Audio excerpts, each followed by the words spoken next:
Your daughter is whispering to the janitor. The sentence slices the morning in half. It lands between the receptionist's casual smile and Lauren Pierce's curt nod, like a dropped glass that refuses to shatter. Belmont Academy hums polished floors, breathing backlight, a grandfather clock ticking like it owns time. Lauren turns on a heel, the click sharp. She hasn't heard her 7-year-old daughter say a single word in 11 months. What did you just say? Her voice is even-edged. I mean, the receptionist stammers. Ella usually doesn't talk, but she said something to Mr. Callahan. Mr. Callahan, who, the janitor, the woman answers as if the word should come with a dustpan. Lauren is already moving trench coat swinging. She stops at the narrow window of classroom 2B and looks in. There Ella, in a pale blue dress, curls tucked behind one ear. Cross-legged on a reading mat, she leans toward a tall man crouched beside her in gray overalls. Brown hair a little unruly. Hands nicked from work, no one applauds. His head tilts in the universal posture of listening. Lauren cracks the door just enough to let in sound. "See you tomorrow," Ella says barely above a breath. "I'll be right here," the man answers. No indulgence, no surprise. Certainty. Lauren freezes. 11 months of appointments and laminated charts and careful games where a child never pushes air into sound, and now her daughter is saying goodbye to a stranger who probably smells like lemon cleaner and rain. She opens the door fully. "Ella, get your things. We're leaving." Ella startles, then rises and clutches her backpack. The man stands too. Up close, Lauren takes inventory the way she would a witness, late 30s. Eyes steady, presence unmoved. "You must be her mother," he says. "And you're the janitor who thinks he's a speech therapist, sharper than she intends." Something quiet moves through his eyes, pain or memory, then goes. "I don't think anything, ma'am. I just listened." "Well," she says, "composure clicking shut next time." "Leave the listening to professionals." Ella tugs at her sleeve. "Mom." One syllable whispered, a bird landing. Lauren's heart lurches, then folds back into a shape that can drive. "We're leaving," she repeats softer. To the man, "Thank you for whatever that was." Outside winter air clings to spring like a grudge. Lauren's pace is courtroom fast. Ella's sneakers scuff to keep up. The sedan unlocks with a practiced beep. Doors close. The city turns watercolor behind glass. Lauren grips the wheel a second too long. 2 words from Ella. 2. And not to her. Back in the condo that floats over downtown, Lauren pours a red that's supposed to taste like cherries and resolve. The laptop opens with a chime. Fingers hover, then type JAKECALLAHAN Belmont Academy.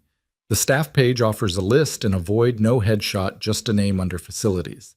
She narrows the search, Jake Callahan, speech therapist, New York. An old journal article surfaces, Innovative Approaches to Selective Mutism by Jacob Callahan. MS-CCC SLP. Conference footage. Pediatric Trauma Awards. A life built on returning voices. Then the timeline ends 4 years ago. License inactive. No scandal, no obituary. A man who coaxed sound from silence simply vanished and now mops floors at her daughter's school. The next morning, she's back at Belmont before her inbox can start its siren. She finds him in the courtyard, kneeling beside a sullen fountain wrench in one hand and focus in the other. "Mr. Callahan," she calls. He stands, wipes his hands on a rag. "Miss Pierce." "I looked you up," she says. "You were a speech therapist. A good one, apparently. Why are you scrubbing fountains at a prep school? I like quiet places." That's not an answer. A breath that almost becomes a laugh. Maybe I gave all my answers away. Now I just listen. The pivot happens in a heartbeat the moment arrogance should rise in him, but doesn't the moment her certainty should harden, but cracks instead. She crosses her arms because armor is faster than honesty. "Did you know my daughter hasn't spoken to anyone in nearly a year?" I figured, he says. I heard her hum by the music room, barely. So I fixed a loose tile and didn't say a word. Next day, she sat closer. One morning, she asked, "Do you like stories?" I said yes. She started with that. Her voice snags. He nods. Sometimes kids don't stop speaking because they're broken.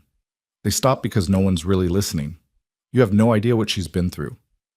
Lauren says warning and plea braided together, the divorce, the shouting. Doors I swore would never slam. You're right, he says, meeting her eyes without trying to own them. I don't know. But I know what silence sounds like when it isn't a choice. Tears sting. She hates that they do. She is a professional, a mother, a woman who survives Tuesday mornings. Stay away from her, she says, and hears herself sound like someone about to lose something. She turns to go and carries with her a sentence like a stone in a pocket. I'll be right here. The bell rings with private school clarity chimed to reassure donors. Children surge past in curated shoes, a river of belonging. Jake kneels again to tighten a thing that leaks. Ella lingers by a column watching a small moon unsure of orbit. She doesn't wave. He doesn't beckon. He just exists in a way that permits her to exist too. That night, Lauren doesn't open a deposition. She opens a window. The city exhales. She sits on Ella's bed, which smells like laundry and crayons, and a childhood she keeps trying to litigate into safety. Do you like stories? Lauren asks, voice careful, palms empty. Ella looks up, startled by the question rather than the person. Her hand finds her mother's like it has always known the route. She nods. Lauren doesn't launch into a fix. She just begins with a beginning more rhythm than plot. Somewhere a music box in a closet remembers how to sing. Somewhere else a man with rough hands sits in a small apartment and thinks about a girl who said goodbye like a promise. And in a quiet that finally feels earned, a mother chooses to listen. The next morning, Lauren ignores the blinking notifications on her phone. She doesn't go to her office. She doesn't check her docket. Instead, she walks back through the arched gates of Belmont Academy with a purpose that feels more dangerous than any courtroom. She finds him where the receptionist said he would be, by the courtyard fountain, kneeling on wet stone, a wrench in his hand, and the steady patience of a man fixing something the world barely notices. Water gurgles in uneven spurts, catching sunlight and throwing it against the red brick walls. Mr. Callahan, she calls, her voice cutting across the school's polite hum. He looks up, squinting, then stands wiping his hands on a rag tucked into his back pocket. Ms. Pierce, he says evenly, as though they'd left off on a pleasant note. I looked you up, she says, getting straight to the point. You were a speech therapist. A good one from what I saw, so why are you scrubbing fountains at a prep school? I like quiet places, he replies. No defensiveness in his tone. That's not an answer. He lets out a soft breath, almost a laugh, but not quite. Maybe I've given all the answers I had. Now I just listen. Her arms cross before she can stop them. Did you know my daughter hasn't spoken to anyone in nearly a year? I figured, he says, meeting her eyes. I heard her humming once near the music room. Barely audible. So I stayed where I was fixing a loose tile. Didn't say a word. The next day she sat closer. Then one morning she asked me, do you like stories? Lauren's breath catches. She started with that. He nods. I told her yes. The silence that follows feels heavier than the air between them. Sometimes kids don't stop speaking because they're broken, he adds quietly. They stop because no one's really listening. You have no idea what she's been through, she says, her voice firm but not cold. She saw me fall apart during the divorce. She heard things no child should hear, shouting, pleading, doors slamming. She saw her father leave and never come back. And the next morning she just stopped. You're right, he says without hesitation. I don't know all that, but I do know what silence sounds like when it's not a choice. His calm makes her bristle. She's used to arguments once she wins. This isn't an argument, it's something else. So what you think, I should just wait? Hope one day she forgives me enough to speak again. He studies her face like he's trying to hear the part of her she's not saying. What if he says slowly, she's waiting for you to stop talking and just hear her? The words hit harder than they should. Lauren feels her jaw tighten. She should turn, go back to the safety of things she can control. Instead, she's aware of the weight in her chest, the ache of knowing she can command a courtroom, but not a conversation with her own child. I don't have time for vague philosophy, she says, forcing steel into her tone. He doesn't flinch. It's not philosophy, it's presence. Lauren turns on her heel and starts toward the gate, each step echoing against the flagstones. But the words stick to her like rain on wool. She's waiting for you to stop talking and just hear her. At her car, she sees Ella through the classroom window, sitting cross-legged on the floor beside a stack of books. The girl's head is tilted toward the door as though she senses something or someone beyond it. Lauren's fingers tighten on the key fob. She wants to run inside, pull her daughter into her arms, demand that she never again give her voice to a stranger before her own mother. Instead, she slides into the driver's seat and starts the engine. The day drags. She sits in her glass-walled office, skimming briefs she doesn't absorb. In every reflection, her screen, the window, the framed degrees, she sees, not herself but her daughter, leaning toward a man in gray overalls saying words meant for him. By evening, she's pacing her condo, the skyline pressing in through the windows. She wants to shake off the image, but she can't. She knows about power. She knows about control. She knows that in her world, whoever controls the narrative wins. But for once, she doesn't have the narrative. She has a question. She grabs her phone, scrolls, hesitates, then finds herself typing his name again. Jake Callahan, Speech Therapy Conferences. There's a clip from 6 years ago, a younger man clean-shaven wearing a black blazer speaking to a room full of peers. His voice is measured, deliberate. The caption reads, "Restoring Lost Voices, Rewiring Silence After Trauma." But it's the pinned quote beneath the video that stops her. When a child stops speaking, don't ask what's wrong with them.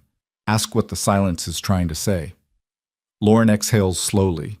Somewhere in the city, that man is fixing leaks and replacing light bulbs while her daughter whispers to him. She doesn't know yet if that's a problem to solve or a miracle to protect. She just knows she can't stop thinking about it. 2 days pass before Lauren gives in to the restlessness. She tells herself she's only at Belmont because she had an early court filing nearby, but her heels know the route too well. She finds Jake in a narrow hallway, balancing a bucket and a broom, as though he's navigating a tightrope. "We need to talk," she says. His eyebrows lift slightly. Privately, she nods. He gestures toward a side door leading her into a small, unused staff lounge. The air smells faintly of old chalk and lemon polish. A single window lets in muted winter light. She doesn't sit. "I want to understand something.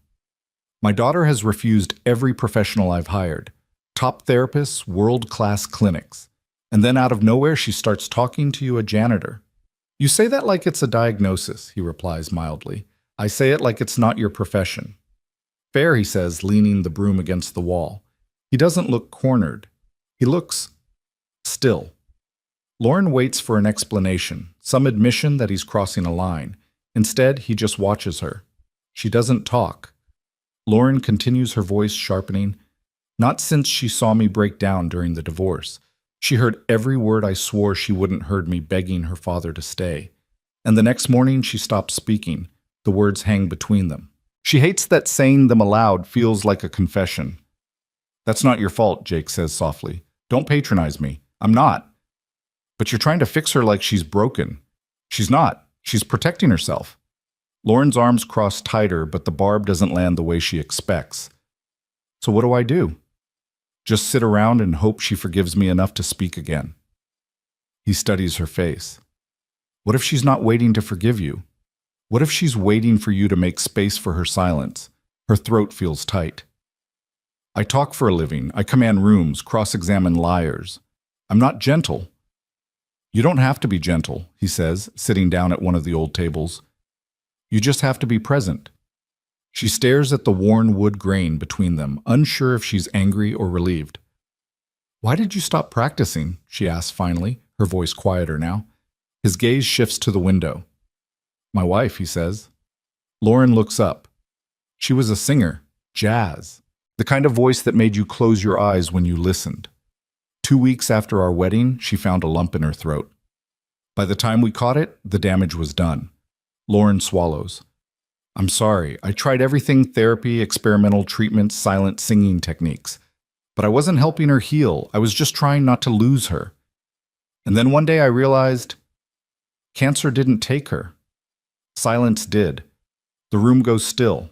The only sound is the faint hum of the old radiator."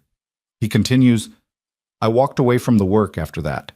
I couldn't sit across from another child trying to give them something I couldn't give the person I loved most. Lauren feels something in her chest shift. Not sympathy exactly, but recognition. The quiet shame of failing someone you swore you'd protect. She exhales slowly. Is that why you work here, to disappear partly? But then Ella sat next to me one day while I was fixing a heater. She didn't say a word, just listened. The next day she brought a book pointed to a sentence. Then she whispered, "Do you like stories?" That was her first line to you. He nods. She hasn't said it to anyone since she was 4. But it wasn't for me.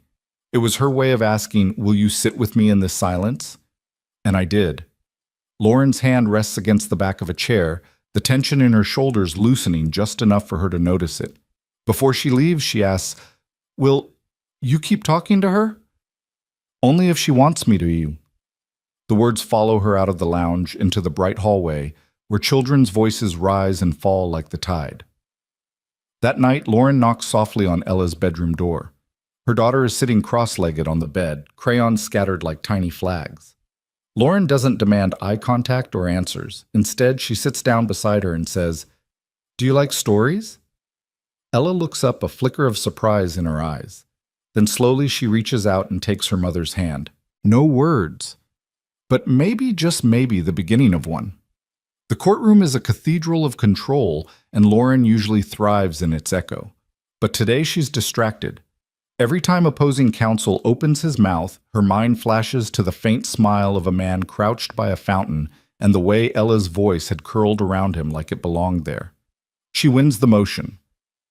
Of course, Lauren always wins, but she leaves the courthouse without the usual surge of satisfaction. By the time she's back in her office, the glass walls feel like a display case for someone she no longer recognizes. She sits at her desk and pulls her laptop closer. She should be reviewing deposition notes.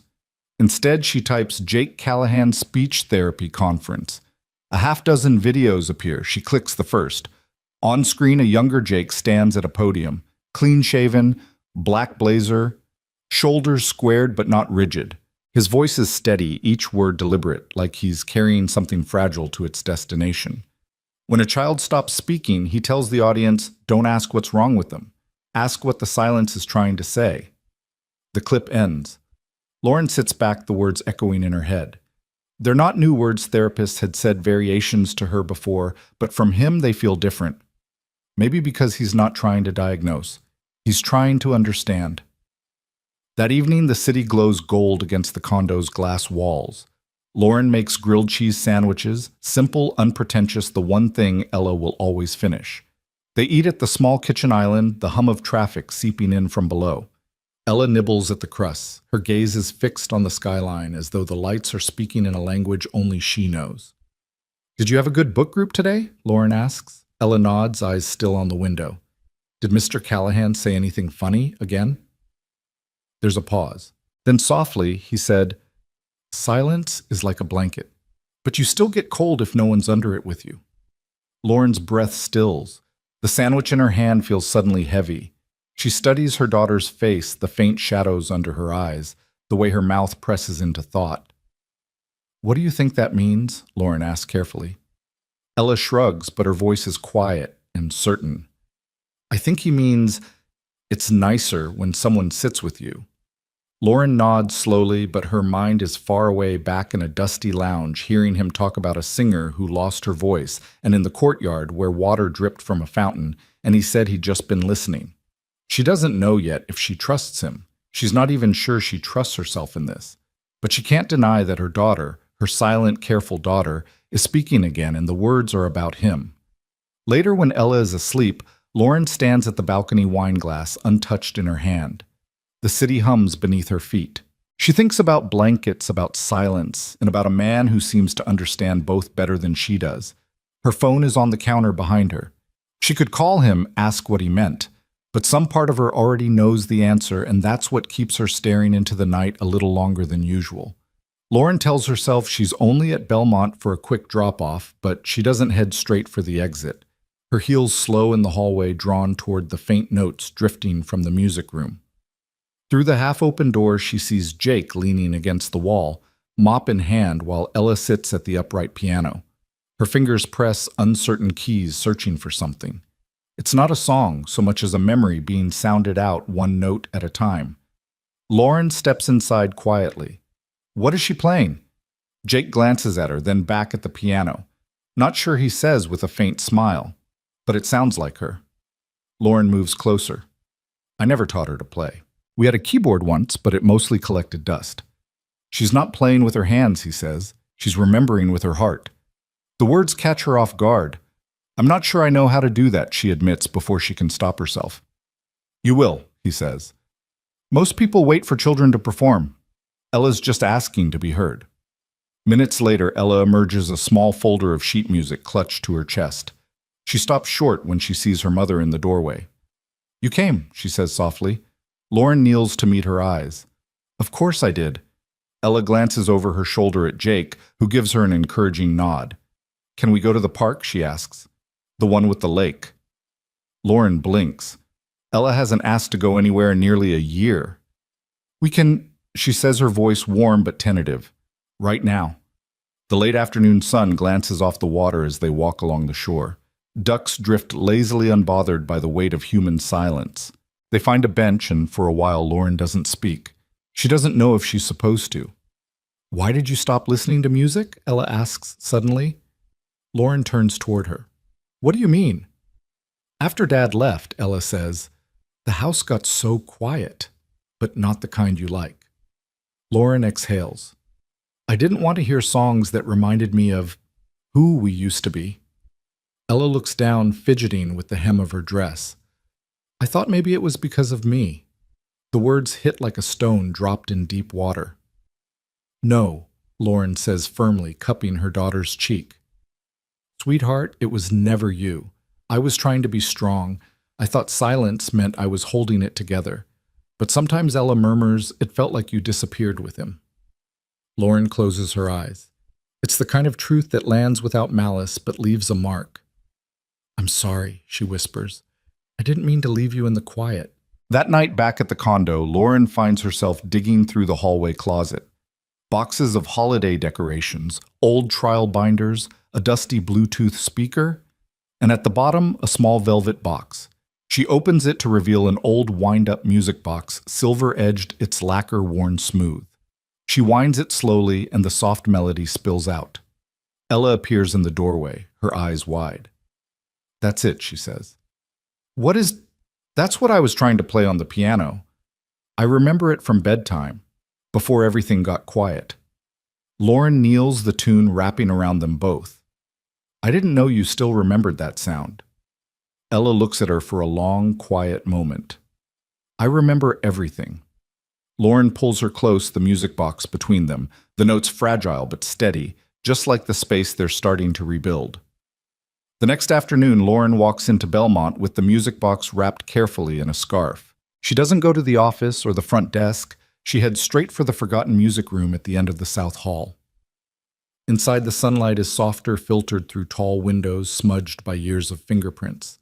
A few old instruments line the walls, a violin with one string missing a drum, with a dent in its side, the upright piano with its keys worn to ivory shadows. Jake is already there, sitting beside Ella at the bench. Her feet don't quite reach the floor, swinging gently as she studies a piece of sheet music. Lauren clears her throat and both heads turn. I brought something, she says, unwrapping the scarf. The music box gleams faintly in the dusty light. Ella's eyes widen. That's it? I thought you might want to learn the whole song, Lauren says. Jake smiles faintly. We can do that. He sets the music box on top of the piano and winds it once. The melody threads through the room, delicate and uneven, like a voice still warming up after too long in silence. He leans toward Ella, pointing to the keys. Each note is like a word he tells her. You don't have to rush it, just feel it. Lauren takes a seat on a nearby bench. For once, she doesn't analyze the moment, doesn't try to catalog it for later. She just listens to the faltering notes, the scrape of the bench, as Jake shifts beside Ella, the small exhale her daughter makes when she gets a phrase right. Something inside her unclenches. When the practice ends, Ella traces her fingers over the music box, almost like she's making sure it's real. Jake closes the lid gently. Same time tomorrow, Ella nods, a shy smile tugging at her mouth. As they walk back toward the parking lot, Lauren falls into step with Jake. If this, she gestures back toward the music room, were therapy, would you charge me? He looks at her with quiet amusement. No. Good, she says. Because I'd rather call it something else. He tilts his head. What would you call it? They've stopped just short of the lot. The air smells faintly of cut grass and chalk dust. She meets his eyes. Redemption. Something shifts in his expression, surprise maybe, but also understanding. That night, Lauren tucks Ella into bed with the music box playing on the nightstand. She kisses her daughter's forehead, but instead of turning it off once Ella's eyes close, she leaves it running. The melody drifts into the hallway down the stairs and into the living room, where Lauren sits with a cup of tea gone cold. She doesn't care. She lets it play. In another part of the city, Jake leans against the doorframe of his small apartment, listening to the quiet. For the first time in years, it doesn't feel like a wall. It feels like a room he's allowed to walk out of. The long table in Belmont Academy's library gleams under pendant lights, polished to the point where you can see your own hesitation reflected back. Lauren sits at one end, spine straight, the measured poise of a trial attorney who knows she's walking into crossfire. Across from her, the parent advisory board members shuffle papers they clearly don't need. At the head is Mrs. Callahan, pearl necklace, perfect posture, and a voice as smooth as sanded wood. We've received several concerns, Mrs. Callahan begins, regarding unorthodox behavior. Unsupervised time between students and custodial staff. Lauren doesn't blink. You mean Jake Callahan? A pause. Yes. Mr. Callahan, has there been a complaint from my daughter? No, but from her teacher. From the principal. Mrs. Callahan hesitates. No. From anyone who actually knows what's happening. The air tightens. A man down the table, dentist or hedge fund manager, Lauren doesn't care, clears his throat. It's not personal, Miss Pierce. It's about optics. The school has standards. Lauren leans forward, her tone even but lethal. You want optics. Try being a mother watching her child go silent while every expert fails. Try knowing your daughter feels invisible, and the only person who makes her feel safe is a janitor you want to dismiss because of what it looks like. Mrs. Callahan folds her hands, unruffled but not unmoved. We have to consider potential risks. Risk, Lauren says, is letting a child believe her voice doesn't matter because the only person who hears it doesn't fit your picture of credibility. Before anyone can respond, the library door opens. A secretary leans in, whispers to Mrs. Callahan. The pearl necklace stills against her throat. There's been an incident in the common area, she announces. 2 students had a disagreement. Lauren is already on her feet. Is it Ella? I believe so. The hallway outside is buzzing, students frozen, mid-whisper, teachers moving quickly, a security guard holding back the crowd. Lauren's pulse hammers as she reaches the glass-walled commons. Inside, Ella stands beside an older girl, clutching her cheek. Ella's fists are clenched, her face pale, but it's the sound that freezes Lauren. I said, stop. Ella says loud and trembling. You pushed my book off the table. I asked you to stop 3 times. You didn't. The other girl stammers. It was just a joke. You knew it wasn't. Ella snaps. You know I hate it when people touch my things without asking. The principal steps forward, but Lauren is already inside. She crouches beside her daughter, resting a hand on her shoulder. I heard you, she says quietly. Every word. Ella's eyes shine not with tears, but with something fiercer. She didn't listen, so I made her hear me. Lauren pulls her close. I'm proud of you. Back in the library, Mrs. Callahan begins, I believe this changes things. No. Lauren interrupts, standing tall. This reveals things. Ella didn't just speak, she advocated for herself, because someone gave her permission to believe her words were worth hearing. If you remove Jake Callahan, you won't just silence a janitor. You'll silence every kid like her.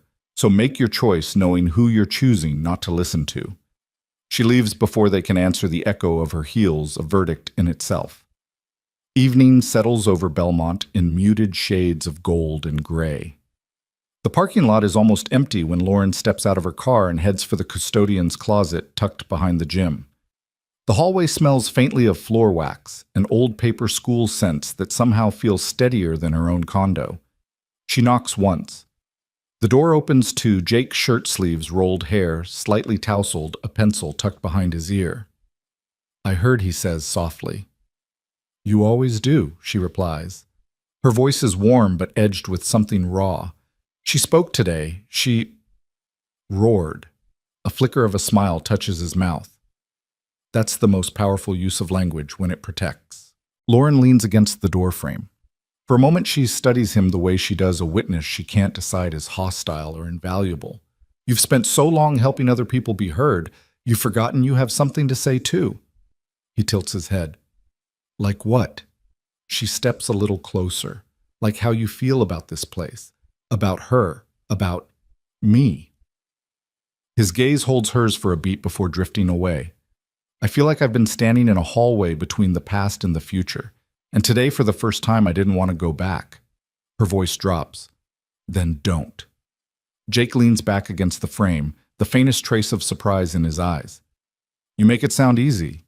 It's not, she admits, but you're the one who told me silence can protect. Maybe now it can carry you forward too. For a while neither of them speaks. The quiet isn't heavy, it's safe. When she turns to leave, Jake calls after her. Lauren. She pauses. Ivy didn't need fixing, he says. She just needed someone who remembered what it's like to lose their voice. Her throat tightens. And you, I needed to matter without saving anyone. She nods slowly, understanding more than she expected to. Maybe that's what we're both learning. As she walks back through the dim corridor, Lauren feels the difference in her steps. For months, she's been walking away from things, her ex, her guilt, her daughter's silence. Tonight, she realizes she's walking toward something, and she's not doing it alone. Lauren starts showing up in places she never used to, small, unannounced appearances that don't fit neatly into her calendar. One rainy Tuesday, she waits outside the music room with 2 paper cups in hand. When the door opens, Jake steps out, surprised. I thought you drank espresso, he says. I've downgraded, she replies, passing him the coffee. Trying to be less sharp. He smirks faintly. You're not sharp, Lauren. You're armored. There's a difference. She doesn't answer right away, just follows him down the hall toward the courtyard benches. The air smells like wet stone and pencil shavings. Students drift past, their chatter fading as the two of them settle onto the cold wood. This is strange, she admits. Talking without an agenda. That's how you know it matters, he says, sipping from his cup. Lauren studies him. I used to think words were weapons. Now I'm wondering if they're actually bridges, and I just never crossed them. He nods slowly. My wife used to say the most powerful part of a conversation isn't the sentence, it's the silence between them. The mention of Marina lands gently now like a note in a familiar song. You miss her, Lauren says quietly.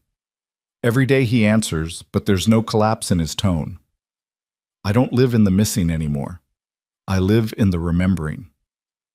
They sit in the drizzle a while longer, watching raindrops ripple across the fountain pool. Later that week, Lauren finds a small package outside her office door. Inside is a second-hand copy of The Velveteen Rabbit, its spine-worn pages slightly yellowed. A sticky note rests inside the cover. Because real things can't be ugly, they're just loved differently. Ella told me this last night. Thought you should know. Jay. She flips through the book slowly, fingers tracing over the lines. She hasn't read it since she was a child, but she remembers the ending. Once you are real, you can't become unreal again. It lasts for always. That evening, she sits with Ella on the couch, the book open between them. Want me to read to you? She asks. Ella leans against her, nodding. As Lauren reads, she glances at the music box on the table, at her daughter's steady breathing, at the rain streaking the glass beyond. She doesn't need to fill the space with more words. The story is enough. The company is enough. And for the first time in years, the quiet feels like home. Spring light filters through the tall windows of Belmont's library.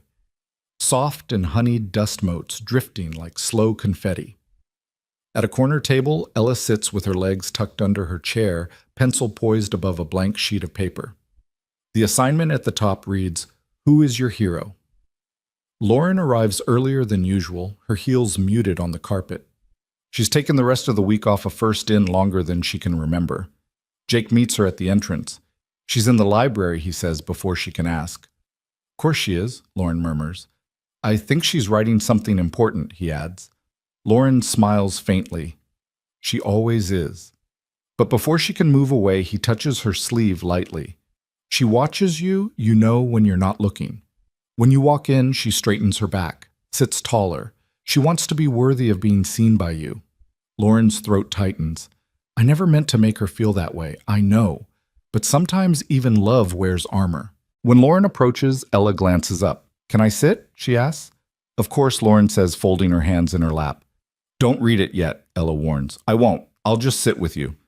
For 10 quiet minutes, Lauren watches her daughter's pencil dance again. Finally, Ella exhales. Done. But I want Mr. Jake to read it first. They find him in the music room tuning an old violin. Ella hands him the paper. He accepts it like it's something fragile. My hero is Mr. Jake, he reads. He doesn't wear a cape or fix things with tools. He fixes them by listening. He listened to me when no one else could hear me. He never asked me to be louder, just honest. He showed me that silence isn't scary and that talking isn't about being right, it's about being real. He's my hero because he never tried to rescue me.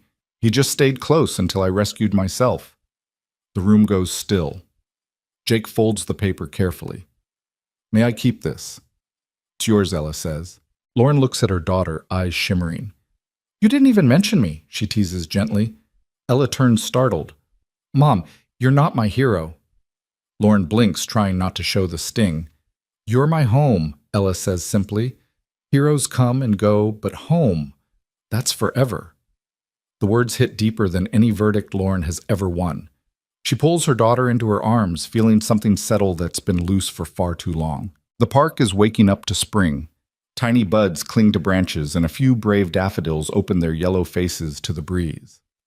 Lauren and Ella walk hand in hand along the familiar gravel path, the lake ahead shimmering in pale sunlight. They stop at a bench overlooking the water. Isn't this the one, Lauren asks? Ella nods. Where we talked after piano. Lauren sits the wooden slats, warm from the afternoon sun. I still think about that day, she says. I do too, Ella answers. Do you remember what I said to you? You said, you came back. I meant it, Ella says quietly. I chose to. From her small backpack, she pulls a folded piece of paper.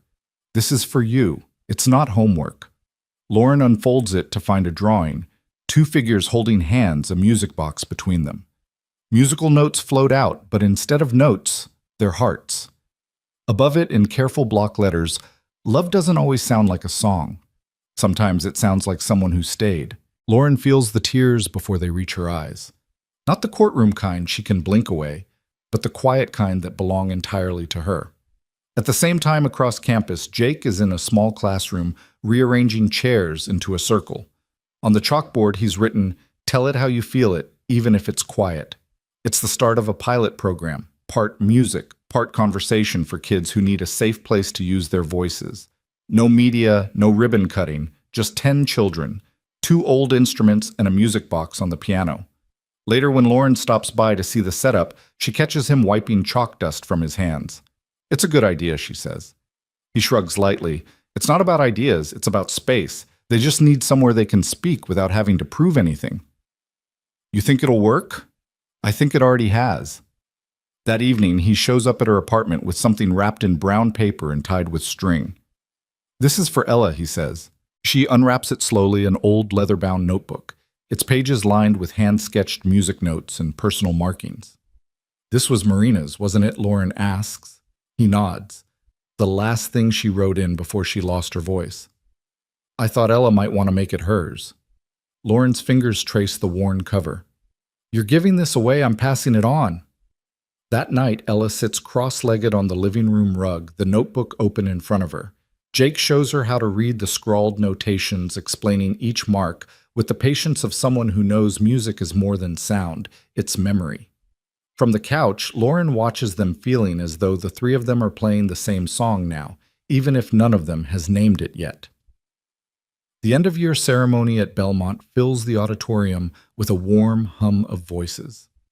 Folding chairs line the polished floor, stage lights bathe the red curtain in a soft glow.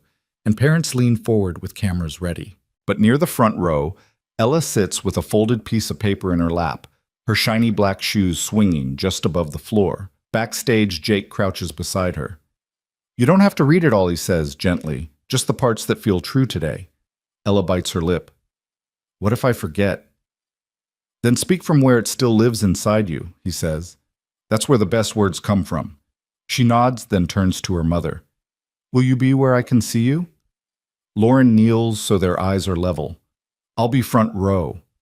I'll never not be where you can see me again." The principal takes the stage, offers thanks and applause, then announces something new. For the first time, our closing speech will be given by a student whose journey reminds us that finding your voice isn't about being the loudest, it's about speaking when it matters. Please welcome Ella Pierce. Ella steps into the light. For a heartbeat, the room holds its breath. She scans the crowd until she finds Lauren, then Jake, in the wings. She unfolds her paper and begins. "Hi. I used to be quiet, not because I had nothing to say, but because I didn't know if anyone wanted to hear it. Then someone did. He was the janitor. He didn't ask me to speak. He just stayed. And somehow, that made me want to." The room is utterly still. My mom is here too. She's a lawyer, a very good one. For a while I thought she only listened in court, but now she listens in the car at bedtime in the quiet. Sometimes when she doesn't know what to say, she just holds my hand. That's even better. Ella glances down at her notes, then folds them closed. I learned that voices are like music. They don't all sound the same. Some are loud, some are soft. Some stay hidden for a long time. But when they come out, they deserve a place to land. Thank you to Mr. Jake for giving my voice a place to land. And thank you to my mom for giving it a place to grow. I'm not afraid to speak anymore because I don't have to be perfect. I just have to be me. When she finishes, the applause is not a roar but a reverent swell, as though no one wants to break the spell she's cast. Jake doesn't bother to hide the wetness in his eyes. Lauren stands, her smile breaking open with pride. Backstage, Ella runs first into Jake's arms. "You did it," he whispers. "You said I would," she replies. Lauren joins them, wrapping her daughter close. "You didn't just speak, sweetheart, you moved an entire room." Ella looks between them. "Can we get pancakes now?" Jake laughs. Now that's a proper ending. Outside, the summer air is golden and free. They walk toward the parking lot together, hands linked. There are no speeches now, no stage lights, just the kind of silence that feels full instead of empty. As they reach the car, Ella tilts her head. "Are we a story?" Lauren smiles. "We're the story." Jake nods. And the best part is, we're still writing it. Some stories begin with a voice. Others begin with silence. But the ones you remember forever are the ones where someone finally listens. Your thoughts help us create stories that matter. And if you'd like more powerful healing stories like this, don't forget to subscribe to the channel, hit the bell icon so you never miss a new episode. And most importantly, share this video with someone who needs a little hope today. Thank you so much for spending your time with us. We see you, we hear you, and we're honored to tell these stories for you.